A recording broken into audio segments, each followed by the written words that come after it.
Welcome. This is Map Marketing and I am your host, Rachel Klaver. I love helping small business owners become more confident and more capable with their marketing. So this podcast is all here to help you do just that. It's me and the help of some great guests helping you learn new skills, new strategies and ideas. Let's jump in and get started. There is so much I love about our topic today, and today's guest, Bayley Hughes, started Brain Play because she could see there was a gap between what teachers felt confident teaching when it came to STEM-related topics such as robotics and programming for young learners, and what children wanted to learn and how they wanted to learn. So she started to run after-school programs in several schools with students, with tutors who were university students. And she did that because then they were closer to age, so the people coming, making them more relatable, which I think is a majorly awesome move. Brainplay has now grown into a web of schools across Auckland and New Zealand, and now also offers holiday programs and school programs and support and training to staff wanting someone to help simplify the STEM skills our children need to expose themselves to be ready for the new world that they're living in, which is so different to the world that I grew up in. Old lady here. All right, now in her late 20s, Bayley is starting to reshape and evolve her business, which is also really exciting and a real reminder to us that our business offerings, goals and message doesn't need to stay stagnant. Our business can evolve and change with us as we change and fitting into our life as it changes, rather than us trying to squish a business that no longer fits us into the life that we're living in. This podcast is about the business Bayley grew, Brainplay, and the marketing she did to get it there, with a hat tip to the future of Brainplay and Bayley. I'm really looking forward to this podcast, and I hope you enjoy it too. Bayley is a client that I got to work with a few years ago during COVID stuff when everything was shut down. And it was so great to catch up with her. If you've got questions or you'd like to find out more about how we run things and how we work, or you just want some help with your marketing, come and be part of the Map It Marketing Facebook group, same name as this podcast, and you can ask any questions in there and get a bit of support for your small business. Right, let's get started talking to Bayley. Hi and welcome to Map It Marketing. I'm your host, Rachel Klaver, and before we jump into talking to our amazing guest today, Bayley Hughes, I wanted to thank you for listening to the podcast. Thank you for the kind things you say to me. Thank you for the people who stop me in public and randomly know who I am and tell me that you listen to the podcast. It's kind of cool. A little bit scary, but kind of cool. And I also just want to say, if you've got any questions or you feel like you want to talk about the podcast, then you definitely can just come and be part of our Facebook group, Map It Marketing on Facebook. Plus, I have got a cool little gizmo on my website. So the rachelklaver.com podcast page now has a little video that if you click on it, you can leave me a voice message or a text message that I can either read out on the show or I can reply back to and talk to you. So you can always do that as well whenever you like. Right, without much further ado, I really am excited to have Bayley on our show today. I had the privilege of working with her a few years ago, and I loved her business model. I loved everything she did. I think she's amazing in what she's managed to accomplish. And what I also really like is I haven't had many business owners who work in the STEM area. And as my daughters will say, what is a man doing STEM? STEM belongs to women, which I quite think is quite hilarious. So Bayley is going to show us that STEM does belong to women. Yes, absolutely. I sure am. Cool. So Bayley, do you want to give us a little bit of a rundown about who you are and actually what Brainplay does and how it came about? Just all those things.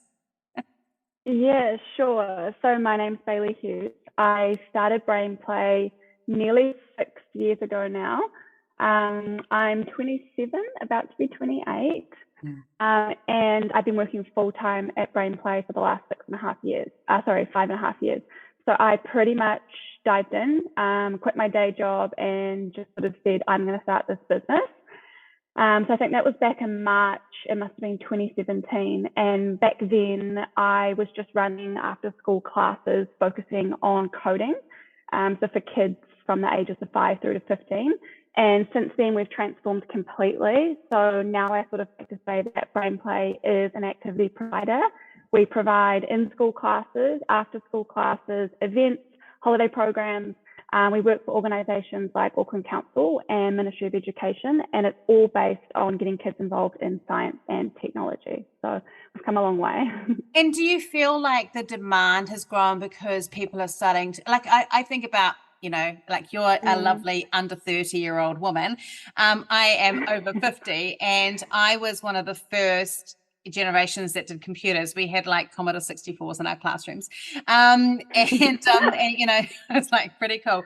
And it was big for us to learn programming. Like, it was the first time we would all like learn programming, and that was part of what we did. And I had to write code. It's very different to programming today, like really specific code, and which wasn't great for me because I've got ADHD. So if I'd miss a comma somewhere and the code would not work, it was not good. But do you feel like this is this new wave again now of people parents realizing that this is a really good opportunity for their children to get an interest and kind of work that out early? Yeah, definitely. I think there's a lot of things that play into people sort of being interested in something like Brain Play. I think one of them is kind of like, with the world that we live in, parents have to go to work. Like, there's not an option for a parent, some parents can't pick their kids up from school at 3:00 p.m. So I think it's kind of like a world where parents are looking for like the best option for their kids when they're not able to be with them. So I think when parents see Brain Play after school, they've heard of coding because there's kind of a lot of buzz around it at the moment, and there has been for the last few years.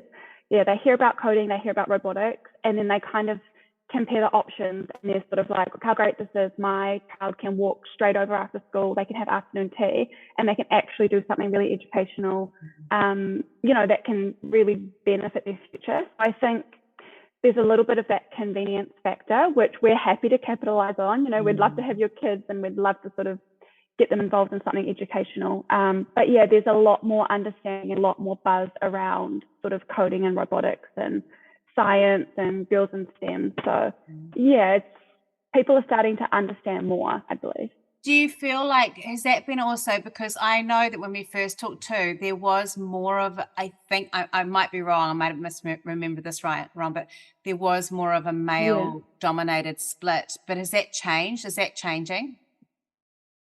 Yeah, absolutely. So I know in terms of our role, we did have like a lot of boys coming through. In terms of our team, we have a lot of girls. Obviously, I'm a girl, so I want to kind of like get the girls stuck in. It is definitely changing now. We used to sort of have boys come along, and their sisters or their cousins who they were with would sort of be present, but they wouldn't be the ones that were booked in for Brain Play. But now we get siblings coming along together. We have a student who's 4 who comes along, which is like mind-blowing to me. Yeah, I know, it's crazy. Sounds ridiculous, like for a 4-year-old to be coding, but I'm sure we'll talk later about like how that's possible. But yeah, and then getting the girls like from our team going into the classrooms, it gets the girls like really excited about STEM. So it's definitely changing.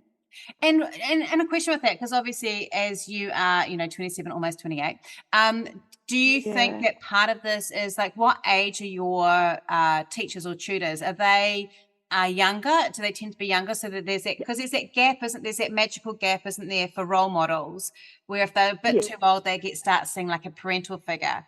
But if they're closer in age, it makes it easier. Yeah, so we kind of have a bit of a philosophy of young people, teaching young people. So that was something that I actually picked up from one of my first proper jobs, I guess, when I was a student. We had that same philosophy. And before I worked at that workplace, I was a student at that workplace, so like a tuition situation. And I found that having someone relatable and that I genuinely liked, it kind of encouraged me to go to the classes, even if I wasn't necessarily fussed on the material that we were learning. So I found that made a real impact on me. So I did sort of carry that through to Brain Play. And I think the students do see us as role models, and they also, like we could joke with each other, we can kind of push the boundaries. there's like a good respect piece that comes along with it because, you know, they genuinely like us and we genuinely get along. So yeah, I think I might be the oldest person at Brainplay. By about 5 years or so. So I think I'm definitely the oldest person there. But yeah, it seems to work really well, that model. And does that mean too, if they're younger, that there is more of a transitional thing with staff that you do? Because most of them must be uni students, or is that right? You're picking up mainly students? Definitely. And that has been something that's quite challenging for me. Obviously, I work very full-time. So having people that don't work full-time, there are a lot of challenges that come with that. But we have recently sort of made a few transitions post all the lockdowns. And now my team works sort of a decent amount of time per week, so at least like 15 to 20 hours. And they're involved in all aspects. So after school classes, in school holidays. So they kind of get an understanding of the dynamic of students that comes through everywhere, not just like their one specific class they would teach. So yeah, some challenges, but we've got a really strong team at the moment, so I'm very happy. And when you're doing, let's just talk about the regional space, because obviously we haven't even talked about, like, as people that are, we're not really Aucklanders because we live on the coast, but we're in the Auckland region. But like as Aucklanders, like where are you operating? Like, what is your geographical area? You're not nationwide, are you, through New Zealand? No. So I personally, I do a lot of work through the Ministry of Education. So I worked anywhere from Whangaparoa on the Hibiscus Coast all the way through to Waiuku, which is out in South Auckland. So I cover like pretty much all of Auckland, I guess. But then our permanent locations, we're sort of from the Hibiscus Coast out to central Auckland, a few things in the west, a lot on the North Shore, and then we also do online classes so we can capture kids from down the country as well. And do you think that, like, because obviously, like we talked really briefly just before the podcast started, that obviously COVID-19 has been a real disruptor to so many businesses, but particularly like in schools where, you know, there's been so much sickness this winter and all those sort of things. And like, I know my daughter's at Whangaparoa College, and I was thinking, should I say that? Is that a privacy issue? Oh well. Anyway, cut it out. They've gone to four days a week because of sickness, and they've, you know, those sort of things. And so I feel like that must be tough, kind of having to manage that sort of up and down situation, you know, when you're trying to run a business as well. So tough. So I think there was like a good maybe between 6 and 9 months that schools weren't accepting contractors on site. Too risky. And we technically, what was that, sorry? Too risky. Oh yeah, that's the thing. And you know, if I'm coming in, I'm not just seeing one group of students, I'm moving around the whole school. So I completely understood.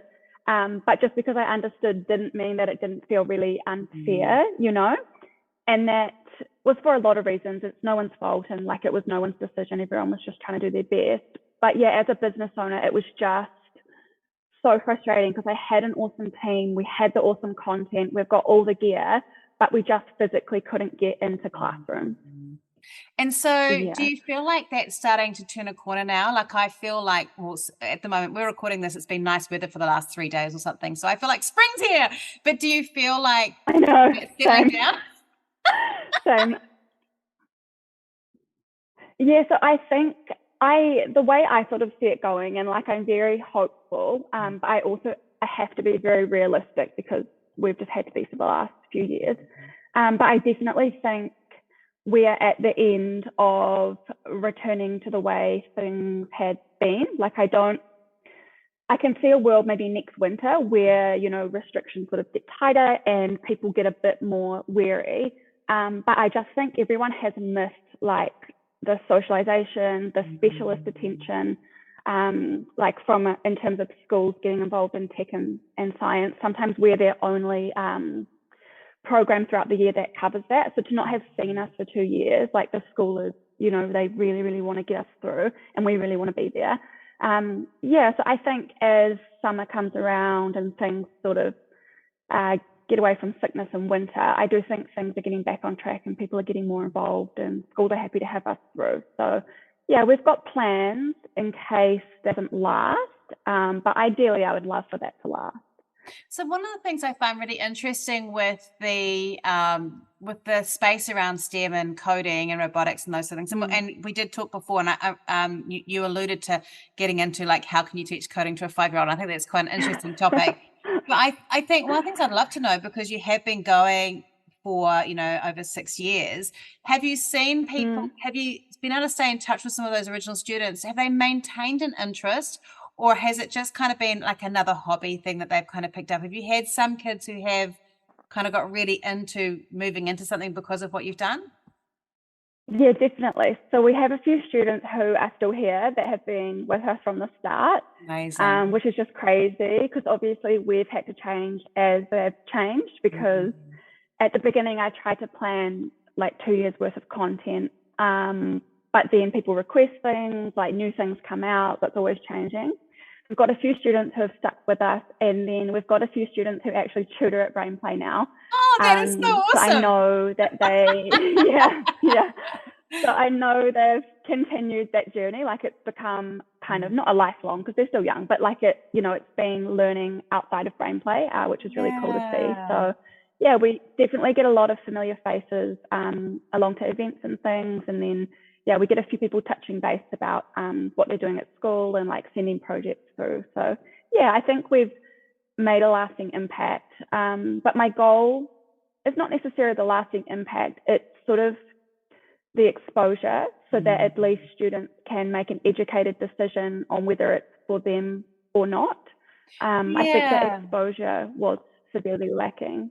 Yeah, I think that, because I've got 3 daughters who are all very English and history based, and it's great, but I do feel sometimes that I wish they had had more exposure to some more of the STEM opportunities, because for them, they still see STEM for them just means engineering, and it's so much more than that. And I'm not saying anything against engineers, by the way, but like there's this kind of real line around what things can be, and they can't often see the creative side of a lot of the STEM stuff that you can do, which bothers me as a mum of 3 girls, and so I think it's so important. So let's talk about that with 5-year-olds and coding. Like, what are you doing? You're obviously not getting them to sit at computers to do that. Yeah, so it's more about the computational thinking, sorry. So getting them to sort of put things in order, trying to spot mistakes, sequencing, and then picking up on some just very basic concepts. So like there's no expectation of syntax, there's no expectation of spelling, commas, brackets, none of that. It's sort of getting them into a mindset where they're ready to solve problems, they're ready to look for alternative solutions if what they try doesn't work. So it's kind of like puzzles, colors, directions. So it is on the computer, or with our younger ones, we'll use like a touchscreen device. We just the other day taught a year 0 class at a school, which I'm not usually open to, because obviously there's so many challenges that come along with that. Yes, there are. Just get like them to pay attention. massive respect for teachers who, teach the whole year of year 0. But yeah, we had a timetable clash, so we kind of just jumped in, and we were there on Tuesday, and the kids started school on Monday. So there's got no idea of context. Like the bell doesn't mean anything to them. What's the mat? There's all questions like that. But yeah, we just sort of like gave it a go. We said, we'll do 45 minutes. We'll, have our class discussions. We'll get some Lego as part of it. And the ideas that they were sharing were incredible. I was blown away. Like, even to know what a robot is, to know what is inside a robot, to know why is this desk not a device, but why is this iPad a device? Like, they were able to. Those are good thinking questions. Yeah, absolutely. You've really got to phrase it, in a certain way, and kind of get them to visualize. So yeah, I was sort of blown away by how much they could take in, and they're sort of like a generation who is raised with technology anyway. So it's not that much of a stretch to kind of get them creating their own pieces of technology. I actually was watching a TikTok yesterday of this 6-year-old kid who obviously is an outlier. Like, this is unusual for any 6-year-old. But he was mixing music tracks, and he did this thing where he was like sampling little bits of sound and then doubling them, and then he was saying, like, doing a bit of a vocal and then changing the modulation of it or making it a bit more syncopated. And he was layering this track, and then he wrote this song. And I'm just like, I was like, well, I thought I was kind of okay with computer stuff, but I think I'm just going to go and burn my Yeah. computer now. Like it was just, I think we do underestimate how savvy. But what Yes. you're teaching, and I think this is really important, is it's not the savviness that makes us more open to STEM or more open to robotics or computing. It's the brain process that you're teaching, that Yes. questioning thinking, that process of working out and finding what the problem is or getting things in the right order. That's what you're teaching. Definitely. And every lesson we start with a discussion. So there's a topic. So for example, we'll learn about artificial intelligence. And we'll watch a video, and then we'll have like our critical thinking questions. Because I think what's really important is like these kids are on the internet, so they're seeing all sorts of stuff, but do they know how to filter like what is fact and what is not? Because we don't actively teach that. Like there's no specific conversations that I know of in schools and things where we teach, to think about what you've seen on really YouTube. Maybe like year 10, 11, like they start. But younger they don't, and by then it's too late in lots of ways. Well, yeah, potentially. I mean, I haven't been around long enough, I guess, to see the impacts. But yeah, there are already changes, and I've only sort of been in the space for, nearly 6 years, and I'm already seeing changes. But yeah, it's definitely the life skills that we want to work on, but technology is kind of like the vessel to get us there, knowing that it's going to be around and it's going to be more prevalent, and most likely their job is going to involve some aspect of what we're teaching. So resilience is a massive one. Like like being able to keep yourself going and keep yourself motivated and not get discouraged when you can't get the answer right. I think that's massive, not just for coding, but for all aspects of learning and all aspects of life. So absolutely. One of the things I'm quite curious about is, like, obviously your model is a lot of it centered around schools, and along with you, I've worked with quite a lot of other business owners who are going into schools or using schools. I used to do facilitation for early childhood, so I understand, how hard it can be to get past gatekeepers and things like that. What role is it quite a symbiotic relationship between you and the school in terms of marketing? Like if you're in a school and you're doing like after school care there or things like that, is it your job to promote it, or do they help, or is it their job? Like, how does it work? So most of the time it's most definitely us. So it's kind of, and there are a lot of reasons that it's this way. And I don't know how I feel about it. I haven't really, I guess, thought about it until you've asked the question. I think I've just kind of accepted that that's the way it is and then done what I can. But a lot of the time it's very transactional. So we use a space at their school. We advertise, like we collect the kids, we check attendance. We drop flyers off, and the schools do hand those out, and they do pop us in newsletters, which is amazing. But it's definitely transactional. So we are utilizing a space at the school. Yeah, so you're basically using their space, and also you've got a ready audience in lots of ways that you can market to. And do they tend to have other... Because I know that at some schools, I worked with someone who had a swim school, and she said one of her issues was they'd have like an after school program. There might be 4 after school program operators at that school, and you're all kind of competing with each other. Is that the same? Like, does that happen? Yeah, that's exactly how it is. Yeah. So a lot of the time, because we've had a really long standing relationship with our schools, so once we start somewhere, we try to stay there, because then, we can build awareness and familiarity, and people start to learn that we're there and they know that we're always going to be there. That obviously has changed just with not being able to be in person for the last wee while.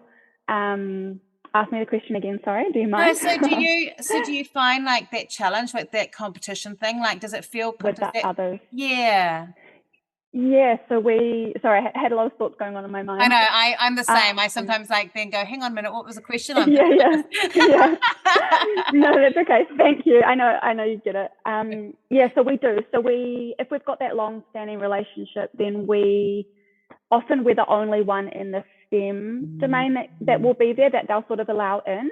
But in saying that, there's a lot of schools that we work alongside other providers. Like they'll just come one day and then we'll just go on a Wednesday. And then parents can just have the choice of what one sort of fits their child better. So it's just the reality of all these like wonderful after school options for kids.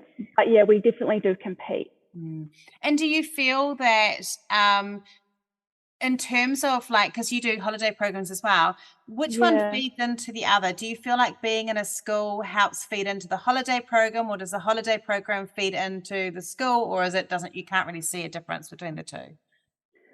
It is both. It's definitely both ways. We get a lot of casual families or first-time families through the holidays because it's kind of, I suppose it's less of a commitment, and also it's a time where childcare is most definitely needed. So we get a lot of new families through in the holidays, and then if they love it, they ask questions about like, oh, how do we do it more? And then we tell them our after-school options. And then the other way is we have kids who always come after school. Every term they're with us, and then every school holidays, it's like a nice, easy option for their parents because they know they love it and they know they're well taken care of. So they kind of feed into each other. And with the school holiday programs, do you tend to have that in a different place to where you would be running that term time stuff, so that you're amalgamating more than one school together, or do you have are you running those in each school space? Like, what works best? Yeah, so I think at the moment we run, I think it's between 8 and 10 different schools after school during the term. And then for holidays, we come together and we just pick 3 locations. So kind of like central to all the after school stuff that we do. So people don't mind traveling a little bit further. And then, we get like new people that come along, and we try to pick like locations that are accessible, or like a venue where there's lots of events going on. So hopefully people will see us and think, oh, amazing, I'm going to try them next holiday. So we condense down, but people are sort of willing to travel, which is really cool. Because one of the things I really like about people who like you who are working within a school model is you actually get to use flyers, which is something that doesn't really work in so many different industries now, but it does. Like I know that if I get a flyer, I'm going to read it, So, I mean, it has to make it out of the school bag. Like, and I never was the mother who would look at the school bag. So, like, that's a bit of a problem. But if the child was motivated, like if it was like the lucky book club thing, I know I was always going to get it. So I guess children that are excited are going to pass it on. But what other marketing do you do? Do you feel that you're needing to do that social media to kind of get in the eye of people? Or is it not being so important? You just do it because you have to do it, but you don't feel like it's actually generating stuff? Yeah, I definitely think we utilize it because we know we should. And I know with our topics, if I say coding, it doesn't always mean something to everyone. So I definitely think it's important we have the social media so people can jump on and they can, visually see what does that look like. So we do use it, but we do see a massive increase in like inquiries and bookings and free trials when we do flyer deliveries to schools, or if we push out like an ad to a school newsletter. So that's kind of like definite spikes in people getting in touch. But we get like questions through Facebook and Instagram, and we find that the community pages, we often share content to community pages, and like people go crazy for events, and like if we do something in collaboration with Auckland Council, we'll tag them in, and then we can reach their audience as well. So it's definitely useful, and I think we would never do one or the other. We'd always sort of do them in conjunction. Because one of the things that does make your business challenging to market is that you've got kind of like your audience is like the people you're working with are the children, but the people with the money are the parents, and the parents don't often see the stuff, and so they're relying on this child to sell what you're doing in lots of ways to the parent. It's really confusing, and I always sort of get conflicted, like who is our customer? So you're exactly right. Like parents want the educational aspect and kids want to have fun. So it's like, how do we sort of balance that? So it's taken a long time, but I think we're getting pretty close. So there's always a good aspect of learning and critical thinking. And then we try to pick like really fun game-based programs to go along with that, so that kids are just as interested as their parents want them to be. Like Minecraft is such a good one. Like it's so much fun and every kid loves it, but it's also very educational. So we've managed to kind of strike that balance What really helps though is we run like our free open days and our free trials where parents can attend with their kids. Good idea. And then they can get an understanding of, like, if we say we're doing robotics, what does that look like? What does it look like for a 5-year-old? How do you teach kids who are new alongside kids who are returning for their 4th term? So it kind of like breaks down any misunderstandings, or we get to answer any questions that people have, and they don't have to join. They can just gather the info, then they can have a think about it, and then they can make that educated decision. Because I think that one of the things that that makes it really powerful, that open day, is it is a thing that the children, the enthusiastic children, are bringing along. How do you market those? Yeah. Do you market those with flyers within the school as well? Yeah, we do. So we do market those with flyers, but what we find works really well is we use sites like Eventbrite and Event Finder. Like, I think parents go through and they have a look, like, what's free, what's coming up this weekend. They can search keywords like 3D printing or robotics or whatever they're sort of interested in, and we get a lot of bookings through those avenues. So that's definitely more social media based, that stuff. I was talking about that with a business association last night, because we're talking about people coming to her event. And one of the things I said was, if you put it on Eventbrite, you're using the marketing machine of Eventbrite, because I use it as well. It's fantastic. It pushes things out way beyond what we often have and beyond us. So it does make a lot of sense to do that. And you're right, like, as someone who used to have 3 young children, you really do look for those free events that are going to keep your kids stimulated and fill a couple of hours, like, you really want to see that. So I can see that that would be a really great way to bring people on. And do you feel like one of the things that people often worry about with free events or open days or things like that is that there's like people who obviously come just because it's free. Have you had like a juggle between that thing of going, oh, look, here's that person again who keeps on turning up for the 3 thing they haven't seen? Do you see that happening, like lots of people, or do you go, well, that's just part of what marketing is for me? Yeah, so we're actually quite lucky because we do deliver a lot of free events for the community anyway.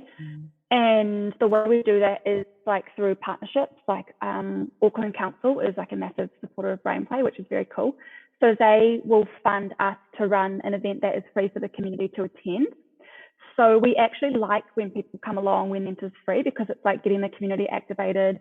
And, you know, they might come along to 4 free events and then they've seen everything, they love it, and then maybe they're ready to take that next step to actually invest themselves into one of our programs that's not funded by council. So yeah, we do get a few people, but I would say for the most part, people have genuine intentions.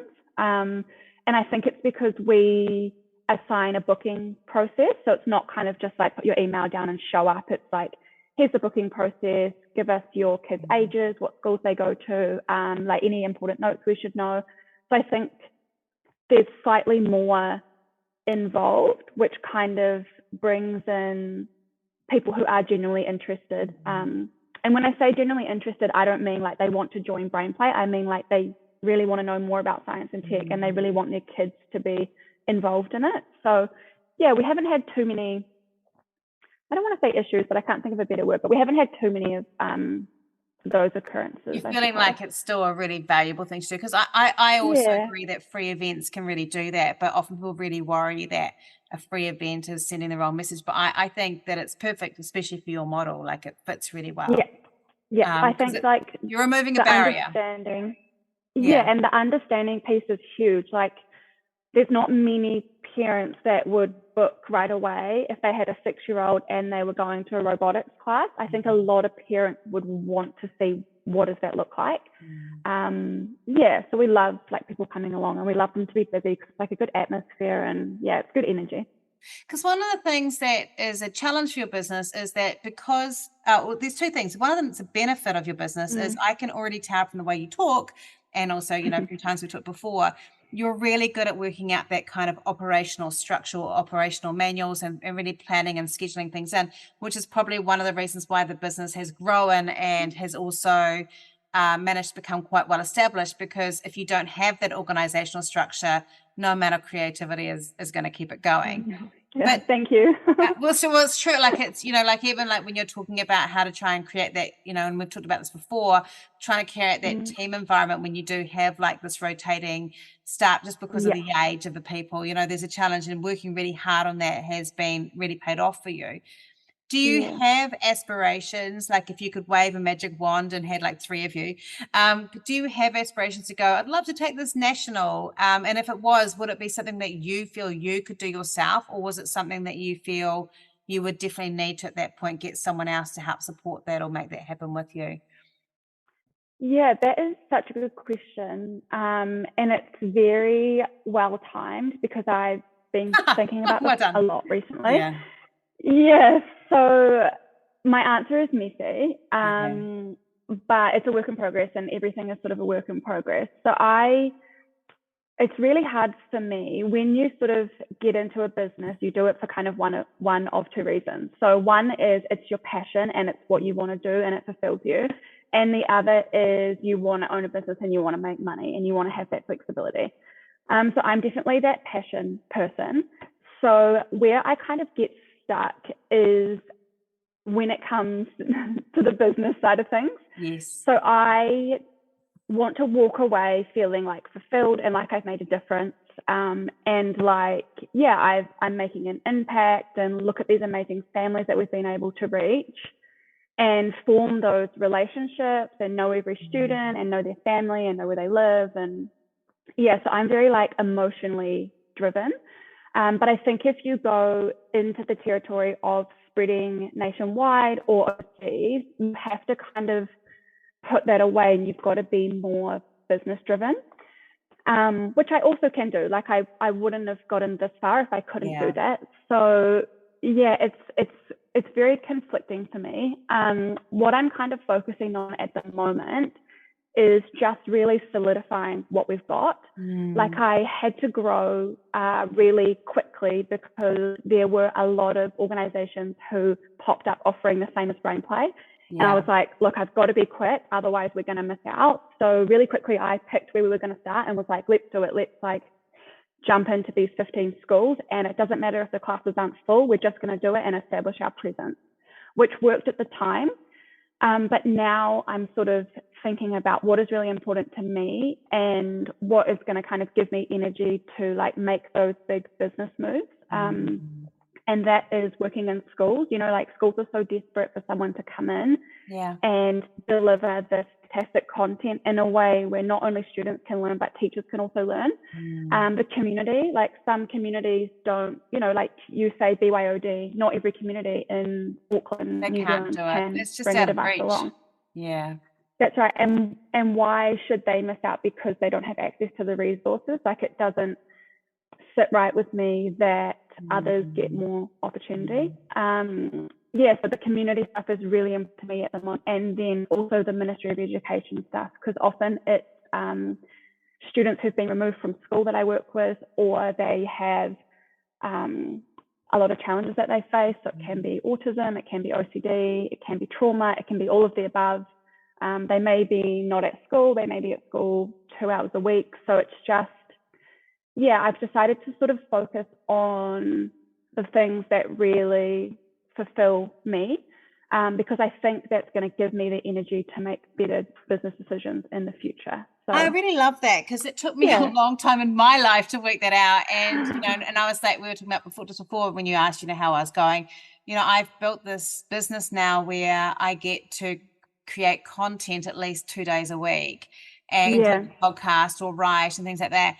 And it really fills my tank. And it seems like that seems very self-indulgent, but it's actually because that's my way of giving back, because the podcast is free and my columns are free and all that other stuff is free. And that's giving me that thing that I needed to do to get my fulfillment. Definitely. And that doesn't mean I don't love my job, but I had a year where I was working, 7 days a week, working with 10 clients a week. And it was actually very profitable, but I didn't have the joy.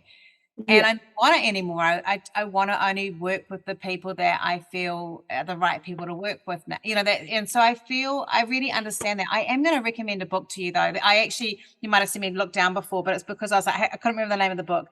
So I think when we worked together, I talked about a book called Profit First, which I always love. but it's by a guy called Mike McAllowitz, but he wrote a book called Fix This Next, and it's like 25 questions. I've read it. Yeah, okay.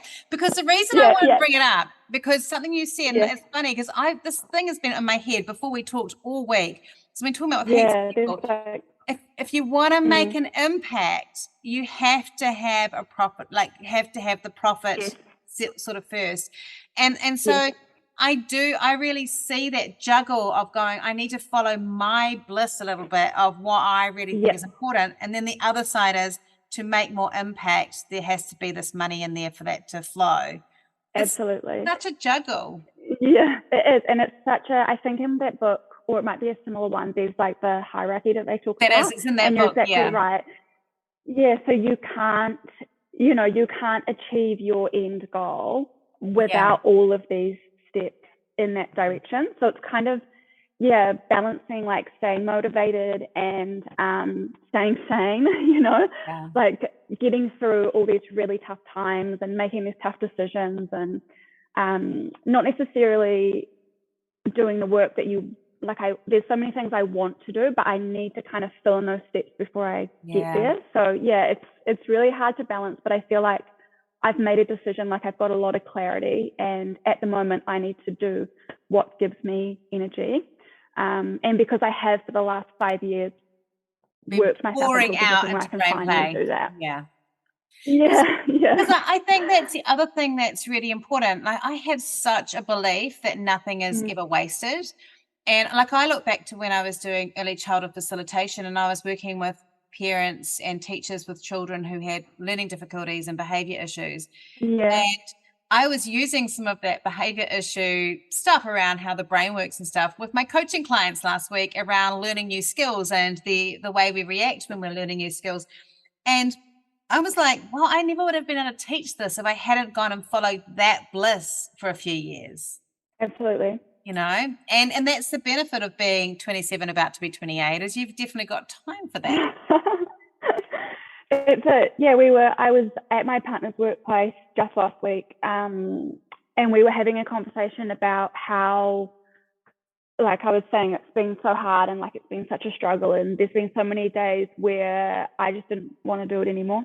I was like, why am I, like I'm so young and I've got hopefully so much life ahead of me. Why am I grinding so hard at this stage of my life, when I sort of, you see others and you're thinking like, I wish I could like be as relaxed at a minimum. So we were talking about how,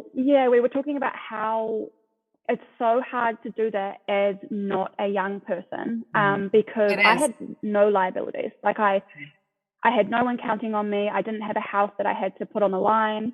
I didn't have any money to invest. I just literally said, I'm going to start this business. And then I was able to do that because I had nothing to lose. But it's so hard to do that when you do have things to lose. Like if you've got family counting on you, if you've got a mortgage to pay, like if you're living this comfortable life and you want to make a massive decision like starting a business, it's so much harder. So I think, I literally had nothing to lose. So I think that has helped me massively. And I'm very grateful that I made the decision when I did at like 21 or 22 years old that I was going to do this, because I think it would be a lot harder now. So big admiration for anyone who does it, who's not 27 years old. I think with that though, I think that sometimes you get to a point where you're like, actually the biggest thing I'm going to lose is myself. And so you go, I've got all those other things, but on balance, myself is more important. So I'm just going to have to do it. Like, I think that's why I started Identify. I was like, I actually just have to do something for myself.